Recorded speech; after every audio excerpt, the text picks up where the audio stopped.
اللهم صل على سيدنا محمد يا رب صل وسلم دائما أبدا على حبيبك.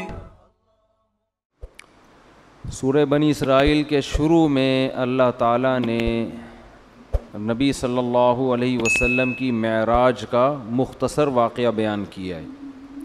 سبحان الذی اسری بعبدہ، پاک ہے وہ ذات جو اپنے بندے کو رات کو لے گیا، لیلاً رات کے تھوڑے سے حصے میں، من المسجد الحرام الی المسجد الاقصی، مسجد حرام سے مسجد اقصی کی طرف، لنریہ من آیاتنا، تاکہ ہم ان کو دکھائیں اپنی نشانیاں.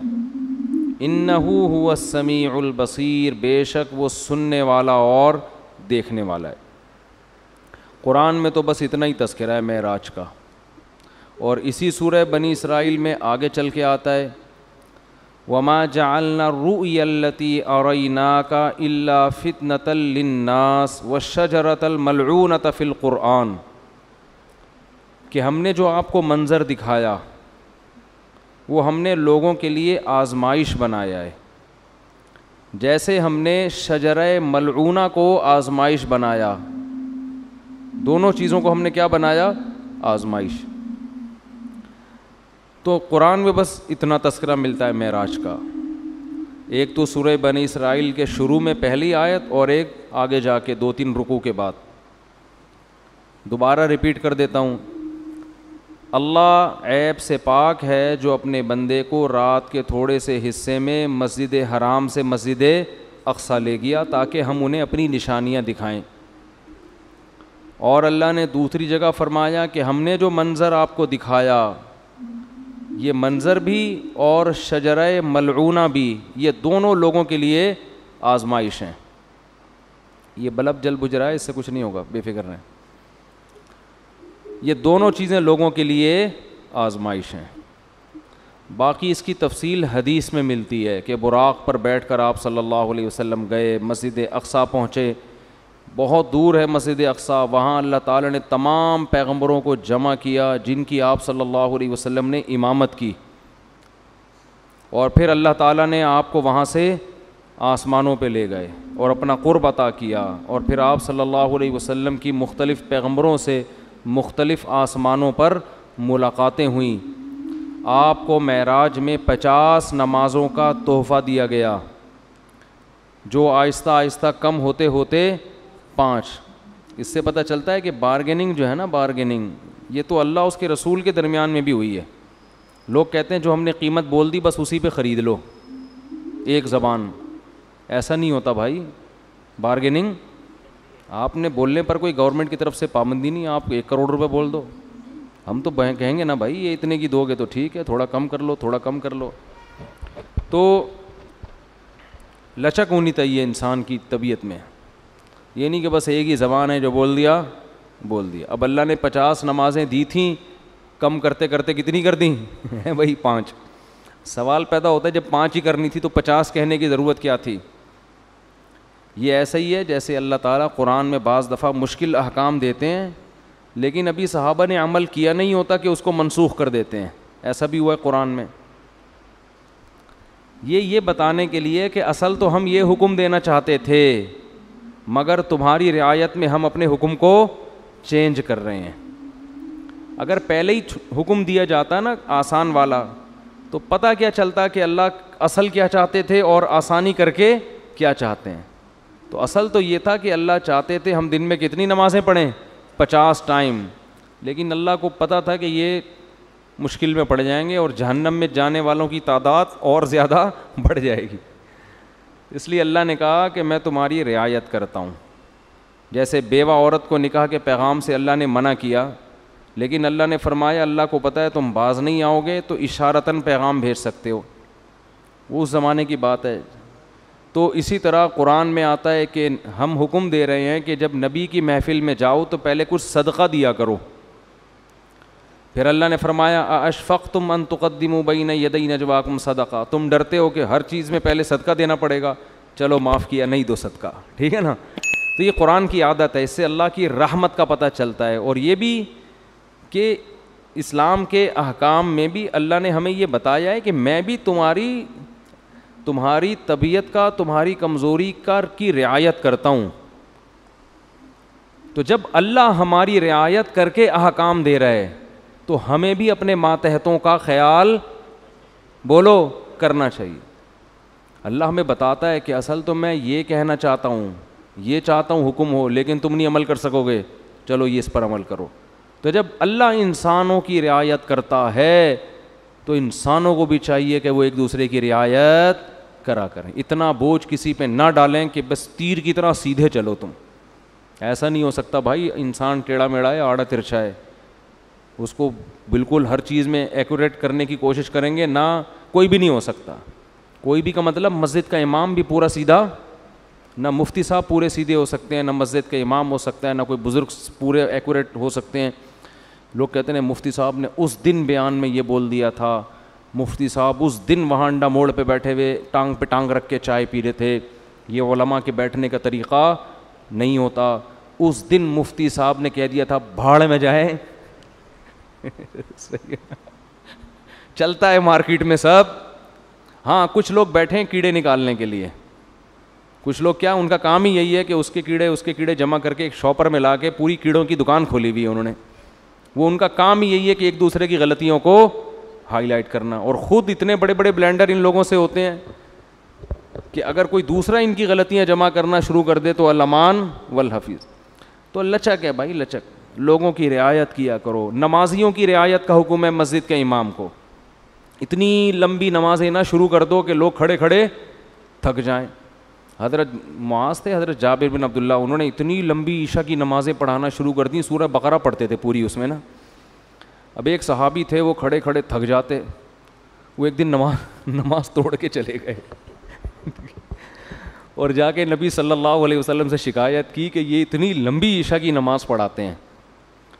اچھا جب وہ گئے نماز میں تو ان کو صحابی رسول نے کہا کہ تم منافق ہو گئے ہو. تم کیا ہو گئے ہو؟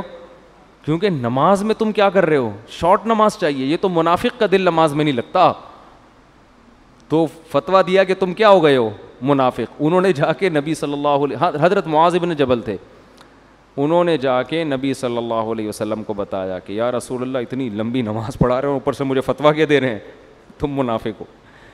تو آپ صلی اللہ علیہ وسلم نے حضرت معاذ کو بلایا, افتان انت یا معاذ, اتنا غضبناک ہوئے, اے معاذ تم لوگوں کو فتنوں میں ڈال رہے ہو نماز سے, یعنی تم تو ان کو آزمائش میں ڈال رہے ہو کہ نماز سے ان کے دل میں نماز کی نفرت پیدا کر رہے ہو, اور پھر آپ نے ان سے امامت چھین لی اور پھر تھوڑے دنوں بعد واپس امامت دے دی ان کو, یعنی تنبیہ کے لیے. تو امام کو چاہیے لوگوں کی رعایت کرے, خطیب کو چاہیے بیان میں بھی لوگوں کی رعایت کرے, ان کی مینٹل لیول سے اوپر کی باتیں نہ کرے, ایک دم 4 شادیوں پہ نہ آ جایا کرے, ٹھیک ہے نا. پہلے ان کو دوسری شادی سمجھائے, جب 6 مہینے میں یہ سمجھ میں آئے گی پھر تیسری. ہم ڈائریکٹ کیا کرتے ہیں, تو اس پہ لوگ کہتے ہیں یار یہ پتہ نہیں کس قسم کی باتیں کرتا ہے. تو جو جنگ میں کمانڈر ہے اس کو چاہیے وہ اپنے فوجیوں کی رعایت کرے, آپ اپنے ماتحتوں کی رعایت کرو. بیمار ہیں, ہمارے استاذ نے ایک بڑا اچھا اصول بنایا, ہم جامعۃ الرشید میں تھے, انہوں نے فرمایا کہ کوئی طالب علم اگر آ کے یہ کہتا ہے کہ میری طبیعت خراب ہے مجھے چھٹی چاہیے, تو چھٹی اس کو فوراً دے دو. یہ تحقیق بعد میں ہوتی رہے گی کہ طبیعت واقعتاً خراب بھی ہے یا نہیں ہے.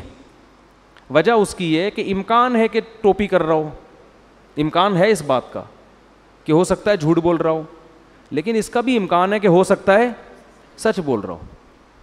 اب آپ نے بدگمانی کر کے کہ یار لگ تو رانی ہے شکل سے کہ بیمار ہے, چھٹی نہیں دی اور وہ واقعتاً ہے کیا بیمار ہے, تو کتنی مصیبت میں آئے گا کہ نہیں آئے گا.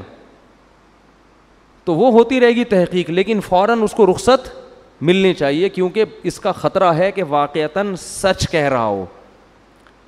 تو یہ بہت اہم پوائنٹ کی باتیں ہوتی ہیں, ہم لوگ ان چیزوں کا گھروں میں خیال نہیں کرتے.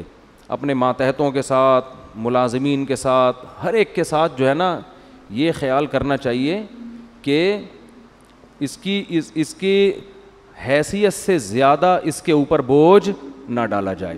خیر, اللہ تعالیٰ نے اپنے حبیب صلی اللہ علیہ وسلم کو رات میں بلایا. تو میں یہ عرض کر رہا تھا کہ حدیث میں تفصیل بہت زیادہ ملتی ہے کہ آپ آسمانوں پر گئے, یوسف علیہ السلام سے ملاقات ہوئی, موسیٰ علیہ السلام سے ملاقات ہوئی, عیسیٰ علیہ السلام سے ملاقات ہوئی, ابراہیم علیہ السلام سے, اور پھر اللہ نے آپ صلی اللہ علیہ وسلم کو نمازوں کا تحفہ عطا فرمایا. تو یہ بہت احادیث میں اس کی تفصیل ملتی ہے, اور یہ سارے کام رات کے تھوڑے سے حصے میں ہوئے. پہلے تو میں اس بات کے تھوڑے سے دلائل دوں گا کہ یہ خواب نہیں تھا, یہ جاگتی حالت میں آپ کے جسم اطہر کے ساتھ ایک معجزہ تھا. غامدی صاحب کہتے ہیں یہ کیا تھا؟ خواب تھا. تو اب ہم غامدی صاحب کے دلائل بھی پیش کر دیتے ہیں اور پھر قرآن و سنت کے دلائل بھی. غامدی صاحب نے کہا ہے کہ رؤیا جو ہے نا عربی میں خواب کو کہتے ہیں. رؤیا کسے کہتے ہیں؟ خواب کو. جیسے سورہ یوسف میں ہے نا, وہ کیا تھا, انی رأیت 11 کوکبا, یوسف علیہ السلام نے کہا میں نے 11 ستارے دیکھے سجدہ کر رہے ہیں. تو ان کے ابا نے کہا لا تقصص رؤیا کا, اپنا یہ خواب کسی اور کو مت سنائیں.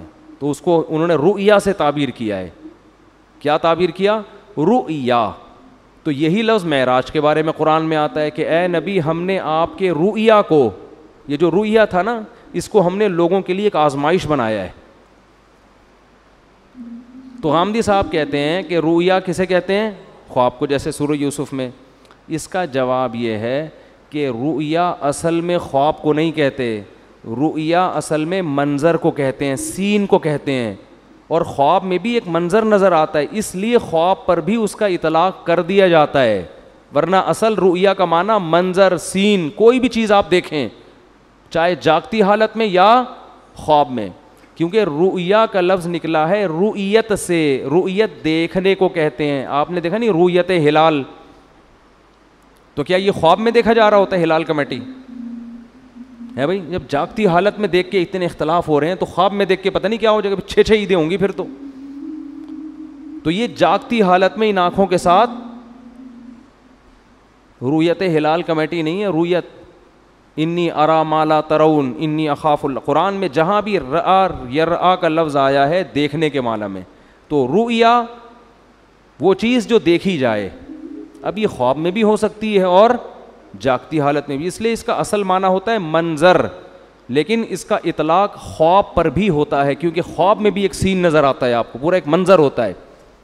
تو اب ہم دیکھتے ہیں کہ قرآن میں جو نبی کے لیے معراج کے لیے رؤیا کا لفظ استعمال ہوا ہے وہ خواب کے معنی میں ہے یا منظر کے معنی میں, دونوں احتمال اس میں ہیں. تو ہم قرآن ہی سے فیصلہ کروا لیتے ہیں کہ وہ حقیقت تھی یا بولو خواب تھا. قرآن میں 2 واضح قرینے, اگر ہم حدیث کو ہٹا دیں, حدیث سے تو پتہ چلتا ہے کہ یہ خواب نہیں تھا. حدیث سے تو صاف کہ براق پہ بیٹھ کے آپ جا رہے ہیں, خواب میں ان تکلفات کی کیا ضرورت ہے؟ خواب میں آپ امریکہ جاؤ ایسے ہی پہنچ جاتے ہو بغیر جہاز کے بھی. یہ جو پورا براق آ رہا ہے, جبریل آ رہے ہیں, جایا جا رہا ہے, پھر وہاں امامت ہو رہی ہے, حدیث سے تو صاف پتہ چلتا ہے. لیکن ہم قرآن میں بھی دیکھتے ہیں کہ 2 واضح قرینے ہیں جن سے پتہ چلتا ہے کہ یہاں رؤیا خواب کے معنی میں نہیں ہے. سب سے پہلے اس رؤیا کے آگے پیچھے جو آیت ہے وہ خود ہی بتا رہی ہے. فرمایا وما جعلنا الرؤيا التي أريناك إلا فتنة للناس والشجرة الملعونة في القرآن, کہ ہم نے اس رؤیا کو بھی اور قرآن میں جو ملعون درخت کا تذکرہ ہوا ہے ان دونوں چیزوں کو لوگوں کے لیے آزمائش بنایا. کیسے؟ ملعون درخت ہے شجرہ زقوم. قرآن میں آتا ہے کہ جہنم میں ایک درخت ہے جس کا پھل بے انتہا کڑوا, بہت کڑوا, جو جہنمیوں کو کھلانے کے لیے دیا جائے گا. اس پر مشرکین مکہ کہتے تھے کہ ایک طرف آپ کہتے ہیں جہنم میں آگ ہے, دوسری طرف کہہ رہے ہیں جہنم میں درخت ہے, درخت آگ میں نہیں اگتے. آئی بات سمجھ میں؟ تو اللہ نے قرآن میں فرمایا کہ اللہ جس کا حاصل یہ ہے کہ اللہ کو یہ طاقت اور قدرت ہے کہ وہ آگ کے اندر بھی درخت پیدا کر دے. اور وہ کیا ہے اس کے بارے میں قاروہا, وہ پورے آیت مجھے یاد نہیں آ رہی, کہ اس کی جو جڑیں ہیں نا وہ جہنم کی تہ میں ہیں, اس طرح کی آیت ہے. ابے نہیں بھائی وہ نہیں, خیر یعنی اس جواب کا حاصل یہ ہے کہ اللہ کو یہ قدرت ہے کہ اللہ اس درخت کو جہنم کے اندر پیدا کر دے, اور جہنم کی تہ میں اس کی کیا ہے, جڑیں اور شاخیں اوپر ہیں. تو آگ میں اللہ پیدا کر سکتا ہے, اللہ کے لیے کوئی مشکل نہیں ہے.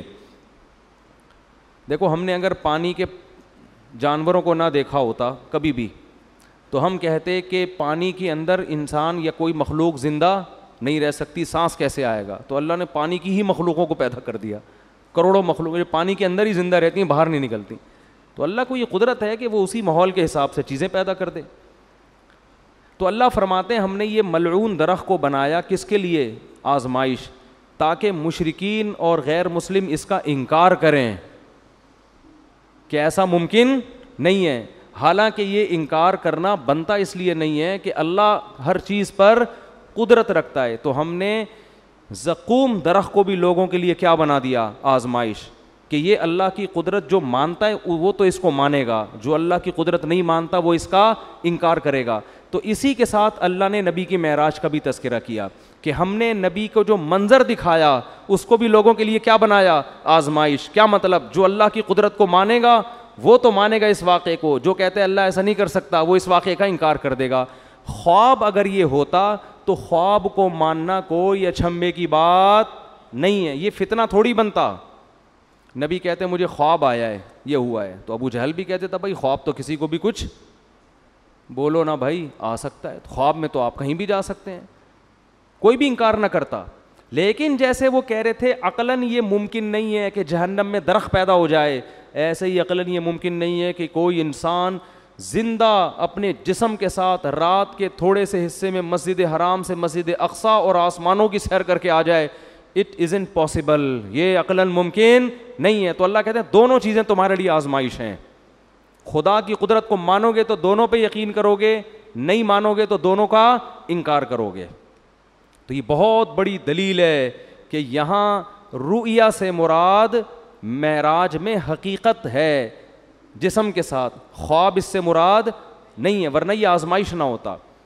دوسرا قرآن میں واضح اشارہ کیا, وہ تو صراحت ہے.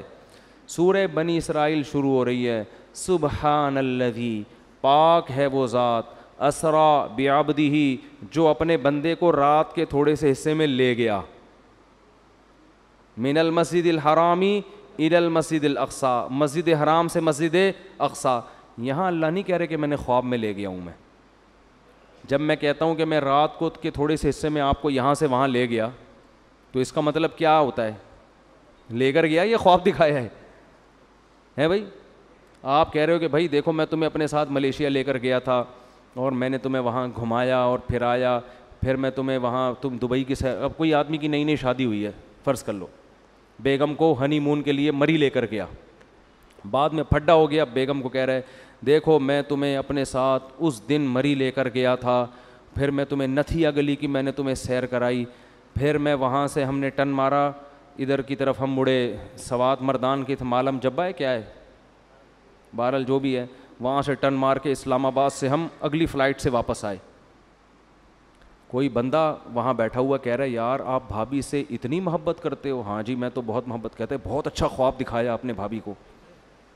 آپ بولو گے تمہارا دماغ خراب ہو گیا, میں خواب کی باتیں کر رہا ہوں, میں کہہ رہا ہوں میں لے کر گیا. تو جب کوئی عام آدمی یہ بات کرتا ہے, دوسرا اس کو خواب کہے گا, تو آپ کو غصہ آئے گا کہ نہیں آئے گا؟ اللہ سورہ بنی اسرائیل شروع اس طرح سے کر رہے ہیں, سبحان الذی, پاک ہے وہ ذات, اسرا بعبدہ, جو اپنے بندے کو لے گیا, لیلاً, رات کے تھوڑے سے حصے میں. یہ تنوین تقلیل کے لیے, تھوڑے سے حصے میں بھی اللہ اپنی قدرت دکھا رہا ہے. خواب کا تذکرہ ہوتا تو نہ رات کہنے کی ضرورت تھی, نہ رات کا تھوڑا حصہ کہنے کی ضرورت تھی. سمجھ میں نہیں آ رہی بات؟ دوسری بات, تیسرا قرینہ, اللہ اس آیت کو شروع کر رہا ہے سبحان الذی, ہر عیب سے پاک ہے وہ ذات. اس میں اللہ اپنی قدرت بتا رہا ہے کہ تمہیں عجیب سا لگے گا کہ رات کے تھوڑے سے حصے میں کوئی بندہ مسجد حرام اور مسجد اقصیٰ سے ہو کے واپس بھی آ جائے. اٹ ازنٹ پاسبل, یہ ممکن نہیں ہے. تو اللہ آج شروع کر رہا ہے سبحان الذی, اللہ ہر عیب سے پاک ہے, وہ عاجز نہیں ہے کہ کچھ کرنا چاہے تو اس کو اسباب کے تانے بانے جوڑنے پڑے, ٹائم دیکھنا پڑے, بھائی اتنے ٹائم میں تو یہ ممکن نہیں ہے, اس لیے اللہ عیب سے پاک ہے. تو یہ تیسرا قرینہ ہے. خواب ہوتا تو اللہ سبحان اللہ کا ذکر نہ کرتا. عجیب چیز کو دیکھ کے ہم کہتے ہیں نا سبحان اللہ, اچھی کہو کہتے ہیں, وہ کون پنجاب میں جب تقریر ہوتی ہے کہتے ہیں اچھی کہو سبحان اللہ, تو انہوں نے کوئی بڑا ٹیکنیکل پوائنٹ مارا ہوتا ہے. خوابوں کی باتوں پہ کوئی اتنا زیادہ نہیں ہوتا سبحان اللہ, ٹھیک ہے نا. تو اللہ فرما رہے ہیں کہ یہ 3 واضح قرینے قرآن مجید میں, لِنُرِيَهُ مِنْ آیَاتِنَا, تاکہ ہم محمد صلی اللہ علیہ وسلم کو اپنی نشانیاں بتائیں. تبھی تو مشرکین نے انکار کر دیا, یہ نہیں ہو سکتا. اگر خواب کی بات ہوتی تو وہ انکار نہ کرتے. پھر جب انکار کیا تو اللہ فرماتے ہم نے اس واقعے کو آزمائش بنایا. باقی اس میں حکمت کیا تھی, یہ معجزہ اللہ نے کسی اور پیغمبر کو نہیں دیا. ہر پیغمبر کو الگ قسم کے معجزے ملتے ہیں. حضرت عیسیٰ علیہ السلام کو جو معجزے ملے نا, وہ کہا جاتا ہے کہ سب سے زیادہ معجزے اللہ نے حضرت عیسیٰ کو دیے ہیں. مردے کو زندہ, کوڑ کے مریض کو شفا, پیدائشی نابینے کی آنکھیں واپس, مٹی کا پرندہ بنا کے پھونک ماری, پھڑ پھڑ پھڑ کر کے اڑ رہا ہے. یہ بہت ہی عجیب قسم کے معجزے. علماء کہتے ہیں کہ حضرت عیسیٰ کے دور میں علم طب جو تھا نا, میڈیکل سائنس, وہ اس وقت کافی عروج پہ پہنچ چکی تھی. حکمت کا علم, حکیم, بڑی بڑی پیچیدہ بیماریوں کے علاج دریافت ہو گئے تھے. لیکن ساری دنیا کے سارے حکیم کہتے تھے کوڑ کے مریض کا علاج ممکن نہیں ہے. ایسی کوئی دوا نہیں ہے کہ پیدائشی نابینا کی آنکھیں آ جائیں, بعد میں بینائی جائے تو آ سکتی ہے, جو پیدا ہی نابینا ہوا ہو اس کی آنکھیں نہیں آ سکتی. ایسی کوئی دوا نہیں ہے کہ مردے کو کھلاؤ اور اس میں جان آ جائے. نہیں یاری بات سمجھ, جو مر گیا وہ ختم, فینش, اب ٹھیک نہیں ہو سکتا. مٹی کے بنے ہوئے پرندوں میں جان, کوئی چورن چٹنی ایسی نہیں ہے کہ پتلے میں ڈالیں اور وہ اڑنا شروع ہو جائے. نا نا نا, حضرت عیسیٰ کو جو اللہ نے معجزے دیے نا, وہ تمام میڈیکل سائنس کو کیا کر رہے تھے, چیلنج, تاکہ لوگوں کو یقین آ جائے کہ یہ کوئی حکیم نہیں ہے, بلکہ یہ کام اللہ کے سوا کوئی نہیں کر سکتا, یہ اللہ ہی کر رہا ہے ان کے ہاتھ پہ. اگر علم طب نے ترقی نہ کی ہوتی نا, پھر حضرت عیسیٰ کوڑ کے مریض کو ٹھیک کرتے. لوگ کہتے یار لگتا ہے کہ یہ کوئی ماہر, معاذ اللہ کوئی حکیم ہے یہ, جنہوں نے کوڑ کے مریض کو چپکے سے دوا کھلائی ہے اور وہ بندہ کیا ہو گیا, ٹھیک. لیکن علم طب نے اتنی ترقی کر لی تھی کہ میڈیکل سائنس کہتی تھی کہ اسباب کی دنیا میں یہ ممکن, بولو نا, نہیں ہے, یہ نہیں ہو سکتا. تو اللہ نے معجزے اسی حساب سے دیے آپ کو. حضرت موسیٰ کے دور میں جادو کا زور تھا, یہ سانپ بنا دیا, یہ یوں کر دیا, ایسے ایسے کرتب, ٹھیک ہے نا. تو وہ لوگ جادو کو سمجھتے تھے کہ جادو کیا ہوتا ہے. اللہ نے حضرت موسیٰ کو جو معجزے دیے نا, وہ والے معجزے جو جادوگر دکھایا کرتے تھے, اس طرح کے جادو. گریبان میں ہاتھ ڈالا, ہاتھ کیا ہو رہا ہے, سورج کی طرح چمک رہا ہے. یہ جادوگروں کے اس زمانے میں کرتب ہوا کرتے تھے. لاٹھی کو کیا بنا رہے ہیں, سانپ. اللہ نے کہا جادوگر بھی یہ کام کرتا ہے, آپ بھی کرو. لیکن جادوگر جب یہ کرتا ہے تو نظر کا دھوکہ ہوتا ہے, آپ جب کرو گے تو سچی مچی کا ہو جائے گا. تو جادوگر خود کہیں گے بھائی اٹ ازنٹ پاسبل, کیونکہ اگر جادو نے ترقی نہ کی ہوتی تو لوگوں کو کیا پتہ چلتا کہ یہ جادو ہے یا حقیقت. جو علم ترقی کرتا ہے تو اس کے ماہرین پیدا ہوتے ہیں نا, وہ بتاتے ہیں بھائی یہ ممکن نہیں ہے. اگر عیسیٰ کو موسیٰ والے معجزے دیے جاتے, لاٹھی کو سانپ بنانے والے, تو اس وقت جادو کا ان لوگوں کو اتنا نہیں پتا تھا. وہ کہتے یار ہو سکتا ہے یہ جادو, یہ بھی جادو, یہ بھی جادو. لیکن جادو اتنی ترقی کر چکا تھا کہ لوگ جانتے تھے کہ جادوگر تو لاٹھیوں کو سانپ بناتے ہیں, بنتا نہیں ہے, نظر آتا ہے. جب وہ گریبان میں ہاتھ ڈال کے نکالتے ہیں روشن نظر آتا ہے, ہوتا نہیں ہے. ادھر تو بھائی سچی مچی کا ہو رہا ہے بھائی, یہ کھوپڑی میں آنے والی بات نہیں ہے, یہ تو ممکن ہی نہیں ہے. تبھی اللہ نے حضرت موسیٰ کا مقابلہ کس سے کرا دیا, جادوگروں سے. اور ہزاروں جادوگروں نے جب لاٹھیوں کو پھینکا ہے، یخیل الیہ من سحرہم انہا تسعی، قرآن کہتا ہے پبلک کو دیکھنے میں ایسا لگا، حقیقت میں نہیں تھی وہ، دیکھنے میں ایسا لگا، ان کے جادو نے نا آنکھوں کو ایسے پردے ڈال دیے تھے، پبلک کو اور حضرت موسیٰ کو ایسا لگا کہ یہ سانپ ہے جو میری طرف دوڑ رہا ہے۔ اللہ خود قرآن میں کہتے ہیں یخیل، خیالی دنیا میں تھا، حقیقت میں ایسا نہیں تھا۔ ادھر موسیٰ علیہ السلام کو اللہ نے کہا آپ لاٹھی زمین پہ ڈالیں، جب حضرت موسیٰ نے ڈالی ہے فَإِذَا هِيَ ثُعْبَانٌ مُبِينٌ، واقعی اژدہا بن گئی۔ تبھی تو قرآن کہتا ہے کہ جادوگر ایک سیکنڈ بھی نہیں ٹھہرے، فوراً سجدے میں گر گئے۔ یہ نہیں کہ انہوں نے مشورہ کیا ہو کہ بھائی یہ دیکھو ذرا یہ بھی جادو ہے، ہمارا بھی جادو، تو ایکچولی ذرا ہم غور کرتے ہیں، ایک کانفرنس بلاتے ہیں، ہمارا آپس میں اس پہ مذاکرہ ہوگا کہ اس کا لیبارٹری ٹیسٹ کروائیں کہ یہ سانپ واقعی سچی مچی کا ہے یا جھوٹی موٹی کا ہے کیا یہ؟ قرآن کہہ رہا ہے نا نا نا نا نا، فَأُلْقِي، دو لفظ قرآن میں بلاغت کے، ایک فا اور ایک القیہ۔ فا کا مطلب فوراً، ادھر لاٹھی سانپ بنی ہے، ادھر جادوگر فوراً، اور قرآن کہہ رہے سجدے میں گرے نہیں، القیہ گرا دیے گئے۔ گرا دیے گئے کیا مطلب؟ اس کو کہتے ہیں ریفلیکٹ ایکشن۔ بعض دفعہ سوتے میں استری کے قریب آپ کا ہاتھ آتا ہے اور لاشعوری طور پر پیچھے ہٹ جاتا ہے، ہوتا ہے نا ایسے؟ یار ایک تو آپ لوگ کو اب سائنس اور ٹیکنالوجی بھی سکھانی پڑے گی۔ دیکھو دھماکہ ہوتا ہے بعض دفعہ، ہم اچھلتے پہلے ہیں، سوچتے بعد میں کہ ہوا کیا ہے، ایسا ہی ہے کہ نہیں ہے؟ اللہ نے ہمارے اندر کچھ لاشعوری ایسی سینس رکھی ہے، وہ ہمیں حادثات میں کام آتی ہے، کیونکہ حادثے جب ہو رہا ہو تو پہلے سوچ کے پھر آپ عمل کرو تو ٹائم بولو نکل چکا ہوتا ہے، بعض دفعہ ٹائم کیا ہو چکا ہوتا ہے۔ دیکھو ایک کتا آپ کے پیچھے آ رہا ہے تو آپ سوچتے ہو، پہلے تو یہ سوچتے ہو میرے ہی پیچھے آ رہا ہے، کسی اور کے پیچھے تو نہیں جا رہا، سوچنے کا ٹائم ملتا ہے نا آپ کو، کیونکہ جیسے کتا بھاگ سکتا ہے آپ بھی بھاگ سکتے ہو، آپ سوچتے ہو، پھر آپ غور کرتے ہو نہیں یار یہ میری طرف ہی آ رہا ہے، کتنی اسپیڈ سے آ رہا ہے، اسپیڈ چیک کرتے ہو آپ اس کی، پھر آپ یہ سوچتے ہو کہ اس سے بچنے کا میرے پاس بھاگنے کے علاوہ بھی کوئی راستہ ہے، اگر بھاگنے کے علاوہ راستہ ہے تو مجھے تگڑ بھاگنے کی کیا ضرورت ہے؟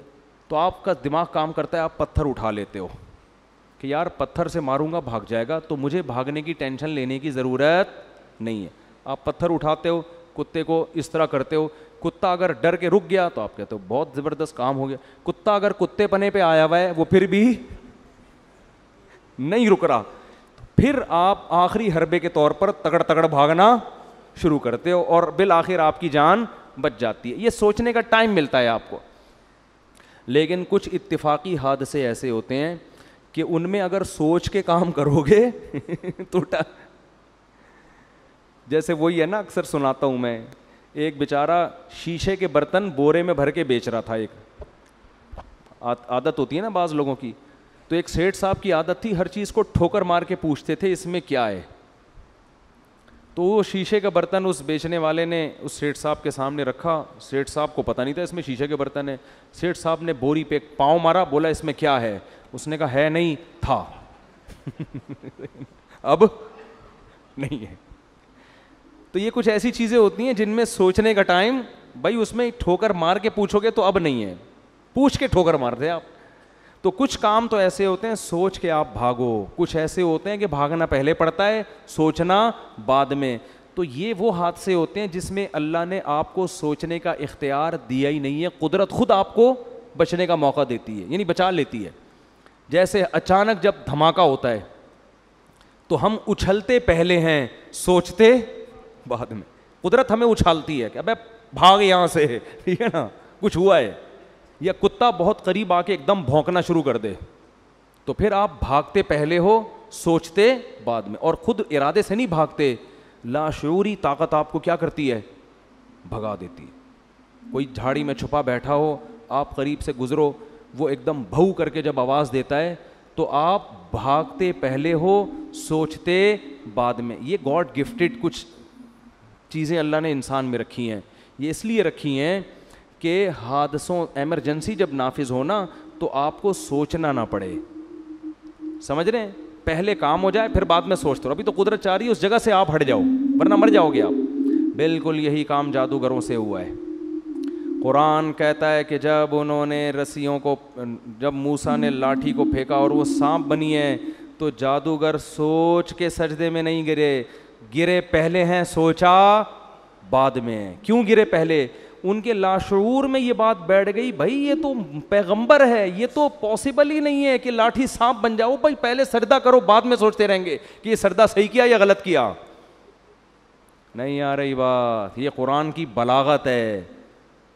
جب موسیٰ نے لاٹھی کو پھینکا ہے، قرآن کہہ رہا ہے فَأُلْقِي، جادوگروں کو لاشعوری طاقت نے سجدے میں گرا دیا. یہ لاشعوری طاقت کون تھی؟ یہ وہی جو ہمیں دھماکوں کے وقت ہوشیار کر دیتی ہے، ہم ہل جاتے ہیں اچانک. تو جادوگروں نے جب یہ منظر دیکھا نا کہ بھئی یہ لاٹھی تو حقیقت میں سانپ بن گئی، یہ تو عملاً ممکن ہے ہی نہیں، یہ تو اللہ کا پیغمبر ہے، یہ اللہ ہی کر سکتا ہے، یہ جادو نہیں ہے. اتنا انسپائر ہوئے کہ قرآن کہہ رہا ہے کہ بغیر سوچے سمجھے سجدے میں گر گئے اور بغیر سوچے سمجھے کہنے لگے آمنا برب العالمین رب موسیٰ و ہارون، ہم رب العالمین جو موسیٰ اور ہارون کا رب ہے اس پر ایمان لے آئے. اب اس کے بعد سوچ رہے ہیں کہ ہمارا فیصلہ صحیح تھا یا غلط، یعنی اس کے انجام کیا ہے. تو سوچنے کے بعد ان کو یقین ہو گیا کہ ہم نے فیصلہ کیا کیا ہے، صحیح. اب فرعون دھمکیاں دے رہا ہے کہ تمہاری نورا کشتی تھی اور میں تمہارے ہاتھ پاؤں کاٹ کے لٹکا دوں گا. انہوں نے کہا لن نؤثرک علی ما جاءنا من البینات، اے فرعون موسیٰ کے برحق ہونے کے جو ہم نے دلائل دیکھ لی ہیں نا، اب ہم تیری بات پر یقین نہیں کریں گے. فقضی ما انت قاض، تو ہاتھ پاؤں کاٹنے کی بات کرتا ہے، جو تیرے بس میں ہے وہ کر لے. چند سیکنڈ کا ایمان ہے مگر کتنا پاورفل. اور فرعون کو کب سے دعوت دی جا رہی ہے، کم بخت کی سمجھ میں بات نہیں آ رہی. ان کو یقین ہو گیا کیونکہ ابھی تک نشانی نہیں دیکھی تھی نا. چند سیکنڈ کا ایمان ہے اتنا تگڑا. اور پھر فرعون کو کیا کہہ رہے ہیں، انما تقضی هذه الحیات الدنیا، تو جتنی سزا دے گا اسی دنیا میں دے گا نا، تو اس دنیا میں زیادہ زیادہ کیا کر لے گا، آگ میں ڈال دے گا، قتلے بنا دے گا، جیل میں ڈال دے گا، عمر قید کی سزا دے دے گا، تو 25-30 سال کے بعد مرمرا کے کیا ہو جائیں گے، ختم. اور آگے کہنے لگے ہم جو رب پر ایمان لائے ہیں نا، رب پر، اس پر جو ہمیں رب دے گا، واللہ خیر و ابقا، گاڈ کا جو انعام ہے وہ تجھ سے زیادہ اچھا بھی ہے اور ہمیشہ باقی رہنے والا بھی. کوانٹٹی کے اعتبار سے بھی اچھا، کوالٹی کے اعتبار سے بھی اچھا ہے. تو بارگیننگ ہو رہی ہے، ٹھیک ہے نا. تو اگر رب سے زیادہ دے سکتا ہے تو بات کر، ظاہر ہے وہ تو دے نہیں سکتا. فرعون نے ہاتھ پاؤں کاٹ کے لٹکا دیا. تو اللہ نے یہ بھی دکھا دیا کہ نورا کشتی نہیں ہے، کیونکہ نورا کشتی میں دونوں کے مفاد ہوتے ہیں، ایک قتل ہونے کے لیے تیار نہیں ہوتا. اتنی واضح نشانیاں فرعون کو اللہ نے دکھا دیں کہ دیکھ جادوگروں نے گواہی بھی دے دی ہے اور اپنی قربانی سے یہ بھی ثابت کر دیا کہ یہ نورا کشتی نہیں ہے. لیکن فرعون کی کھوپڑی، کیونکہ دنیا کے نشے میں جب انسان آتا ہے نا، شہوت پرستی میں، جو آدمی زنا کے قریب جا رہا ہو نا، اسے 1000 سمجھاؤ آپ، 1000 دفعہ ہو کہ یہ حرام ہے، لیکن وہ پھر بھی کیا کرتا ہے، زنا میں مبتلا ہوتا ہے.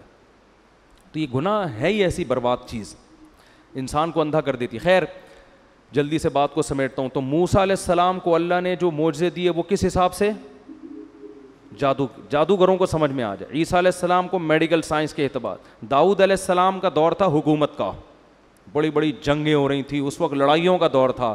اللہ نے ایسے معجزے دیے آپ کو جو جنگوں میں آپ کے کام آئے، لوہے کو پگھلا دیا آپ کے ہاتھوں میں، اس طرح سے. خیر تو ہمارے نبی کو جو معجزے دیے ہیں نا، وہ قیامت تک کے حساب سے وہ آپ کے حساب سے سوٹیبل ہیں.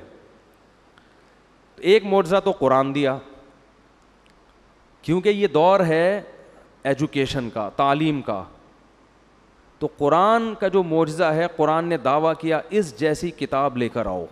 کتابوں کا دور ہے نا، تو قرآن نے کیا کہا، ایک شخص جو نہ لکھنا جانتا ہے نہ پڑھنا جانتا ہے، ایسی کتاب لے کر آتا ہے جس کے مضمون اتنے بہترین کہ ایسے اخلاقی مضمون آپ کو دنیا کی کسی کتاب میں نہیں ملیں گے. دلوں پر ایسا راج کرنے والی کتاب، دنیا میں سب سے زیادہ پڑھی جانے والی، سب سے زیادہ سنی جانے والی، جس کو پڑھ کے رونے والے سب سے زیادہ، جس کو سن کے رونے والے سب سے زیادہ، بغیر سمجھے بھی پڑھی جاتی ہے، بغیر سمجھے بھی سنی جاتی ہے. لئن اجتمعت الانس والجن علی ان یاتوا بمثل ھذا القرآن، ساری دنیا کے انسان جنات جمع ہو جائیں، لا کے دکھائیں، نہیں لا سکتے. قرآن جب نازل ہوا نا تو بہت سے سائنسی غلط مفروضے تھے اس دور میں، آسمان ایسے بنا ہے، فلاں چیز ہے، اوٹ پٹانگ، جیسے اس دور کے سائنسدان تو پھینکو تھے نا، اس دور کے جو سائنسدان تھے چند ایک کے سوا بس وہ پھینک رہے تھے، لوگ لپیٹنے کے لیے بیٹھے ہوئے تھے. لیکن قرآن نے ایسا کوئی غلط سائنسی نظریہ ذکر نہیں کیا، حالانکہ وہ تو بہت کچھ تھا. تو ہمارے نبی کو کیسے پتہ چل گیا کہ یہ والا نظریہ صحیح ہے، یہ والا نظریہ غلط؟ کوئی ایسا نظریہ قرآن نے تذکرہ نہیں کیا. ایسے باطل نظریات سے اب تک کیا ہے؟ پاک ہے. تو یہ بھی معجزہ ہے کہ بھئی ایک دور تھا سائنس ترقی کرے گی، لوگ ان سب چیزوں کو غلط سمجھیں گے، تو قرآن نے ایسی کوئی غلط نظریے کو اپنی کتاب میں جگہ نہیں دی. اچھا، تو معراج کیوں نبی کا معجزہ؟ نبی کو یہ کیوں معجزہ دیا گیا؟ یہ اس لیے دیا گیا کہ آپ صلی اللہ علیہ وسلم آخری نبی تو ہیں لیکن سب سے افضل. تو اللہ یہ چاہتے تھے کہ آپ کی افضلیت تمام پیغمبروں کے سامنے ظاہر کر دیں، جسمانی اعتبار سے بھی اور روحانی اعتبار سے بھی. تو جسمانی اعتبار سے تو اللہ آپ کو عرش کے قریب لے کر گئے ہیں بلندیوں پہ. روحانی اعتبار سے نماز سب سے اہم ترین عبادت ہے، تو اللہ نے تمام پیغمبروں کو آپ کا مقتدی بنایا، آپ کو امام بنا کے یہ بتا دیا کہ روحانی اعتبار سے بھی یہ آپ سب پر فضیلت رکھتے ہیں.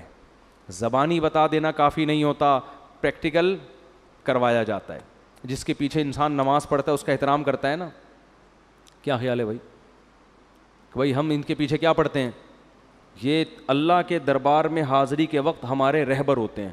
تو اللہ کے ہاں تو سب سے اہم چیز کیا ہے؟ نماز. تو اللہ نے کیا کیا؟ آدم علیہ السلام، موسیٰ علیہ السلام، یوسف علیہ السلام، داؤد علیہ السلام، زکریا علیہ السلام، عیسیٰ علیہ السلام، سارے پیغمبروں کو بولا چلو بیت المقدس میں صفے بنا کے کھڑے ہو جاؤ. سب کو اللہ نے بیت المقدس میں حاضر کیا. ادھر نبی صلی اللہ علیہ وسلم کو براق پہ بٹھا کے بیت المقدس لے جایا گیا اور مصلی آپ کے لیے خالی تھا. تمام پیغمبر انتظار کر رہے ہیں اور آپ صلی اللہ علیہ وسلم نے آ کے ان کو نماز میں ان کی امامت کی. اس میں یہ بھی حکمت کہ آج کے بعد سب سے افضل کون ہیں؟ محمد صلی اللہ علیہ وسلم. سب کی موجودگی میں مصلی پہ کون کھڑا ہوگا؟ ابے بولنے میں کیا جا رہا ہے؟ نبی صلی اللہ علیہ وسلم. دوسری بات کہ اب تمام پیغمبروں کی شریعتیں کیا ہو گئی ہیں؟ منسوخ. کیونکہ سب نے نماز اخپل طریقے سے نہیں پڑھی ہے، اپنی اپنی شریعت کے مطابق. کس طرح سے پڑھی ہے؟ ظاہر ہے جیسے امام پڑھتا ہے ویسے ہی مقتدی پڑھتے ہیں نا. یہودیوں کی نماز الگ تھی، عیسائیوں کی الگ تھی، ان سے پہلے آسمانی مذاہب کی نمازیں الگ تھیں. اب جب نبی آ گئے تو نماز کیسے ہوگی؟ جیسے نبی پڑھائیں. کیا مطلب؟ نماز یہ ایک سائن ہے، علامت ہے شریعت کا، کیونکہ سب سے بڑا شعار ہے نا. تو اللہ نے بتا دیا نبی کے دنیا میں آنے کے بعد اب کوئی بھی دنیا میں آئے گا تو ان کے طریقے سے اسلام پہ چلنا ہے، اخپل طریقے سے اسلام پہ چلنے کی اجازت نہیں ہے. اسی وجہ سے جب حضرت عیسیٰ علیہ السلام قرب قیامت میں نازل ہوں گے تو اپنی شریعت کو فالو نہیں کریں گے بلکہ محمد صلی اللہ علیہ وسلم کی شریعت کو فالو کریں گے.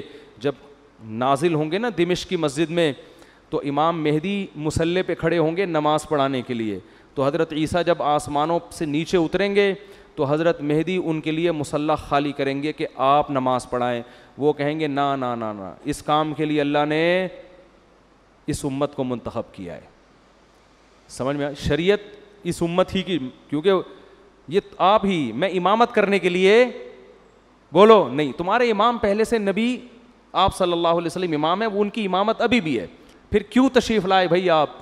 سوال پیدا ہوتا ہے پھر آپ کیوں تشریف لائیں جب آپ نماز بھی نہیں پڑھا رہے ہیں؟ بھائی نماز اس امت کے پیچھے پڑھ رہے ہیں تو پھر آپ تشریف، سوال پیدا ہوتا ہے کہ نہیں ہوتا؟ کیوں لائے؟ تو وہ جواب میں کہیں گے کہ میں دنیا میں دین کی دعوت کو لے کر آیا تھا، میں نے ہزاروں درجنوں معجزے دکھائے، مجھ پر اہل کتاب ایمان لائے اور یہودیوں نے مجھ سے دشمنی کر کے اپنے خیال کے مطابق مجھے قتل کرنے کی کوشش کی.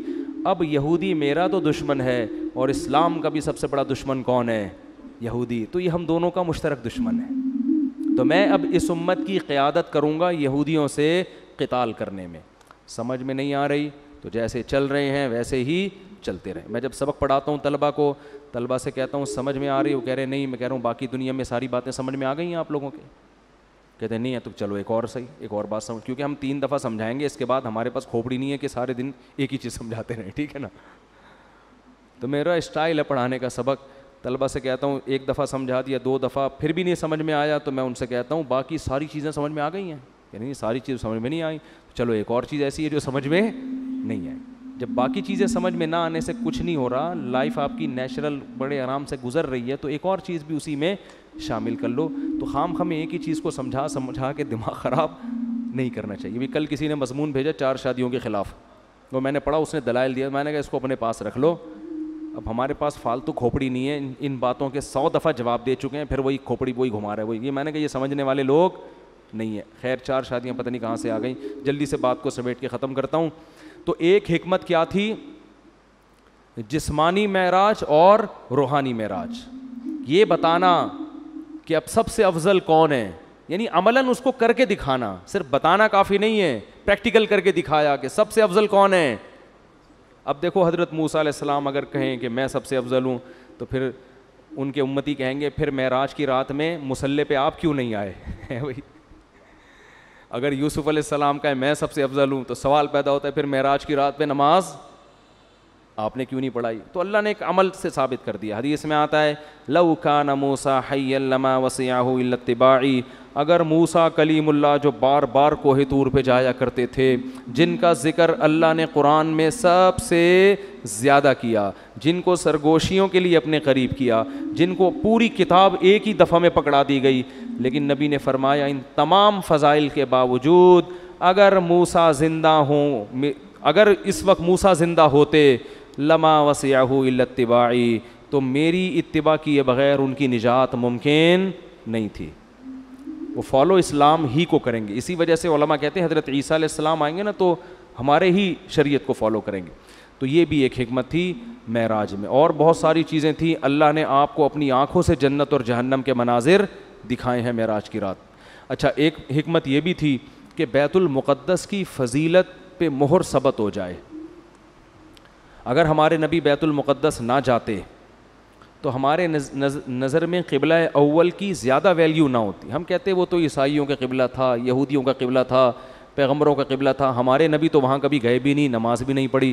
تو اللہ نے عملاً آپ کو وہاں لے جا کے نماز پڑھوائی ہے, تاکہ ہم جب جائیں بیت المقدس تو وہاں نماز پڑھ کے ہمیں اطمینان ملے کہ یہ وہ مقدس جگہ ہے جہاں ہمارے حبیب صلی اللہ علیہ وسلم کو بھی نماز عملاً پڑھوائی گئی ہے. تو اس سے بیت المقدس کی فضیلت اور زیادہ بڑھ گئی ہے.